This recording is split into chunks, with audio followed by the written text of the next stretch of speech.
and your kid should never be standing in the blast zone of those grenades.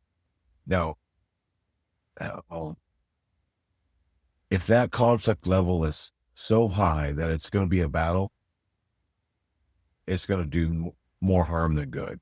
That would be a no-go. In that case, now it's time. The best move now is to keep your message consistent and focus on reassurance for the kiddos. And remember, a dad's half of the message. It can vary depending on what the kids ask, right? They're going to be emotional. Kids, I have a daughter who's very emotional. They're going to ask things like, why can't you stay together? And they're going to be crying, and it's going to be overwhelming for them. The answer, it may not be words, but you need to stay steady. Give truth that's appropriate for whatever age the kids are. Focus on your ultimate. You can't control the tone, their tone. You can't control what happens with your soon-to-be ex and what she might be saying. But you can control your own words, your own actions. Stay steady. That's important.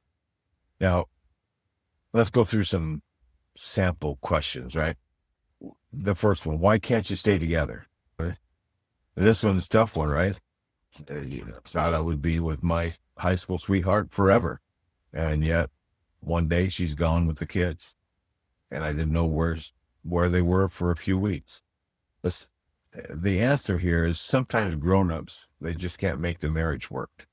But it doesn't change the fact that we are both your parents.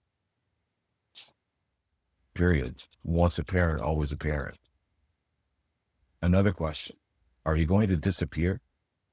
Well, because you're not going to be living. That's what they might think, because you're now moving away, moving into a different house. But the answer there is no. Now, I might live in a different house, but I'm always going to be in your life. And I will always come back and be with you. And they're going to think, kids will think it's their fault, okay? And they might ask it in different ways. Did I do something wrong? And you need to reassure them that no, it's not about them.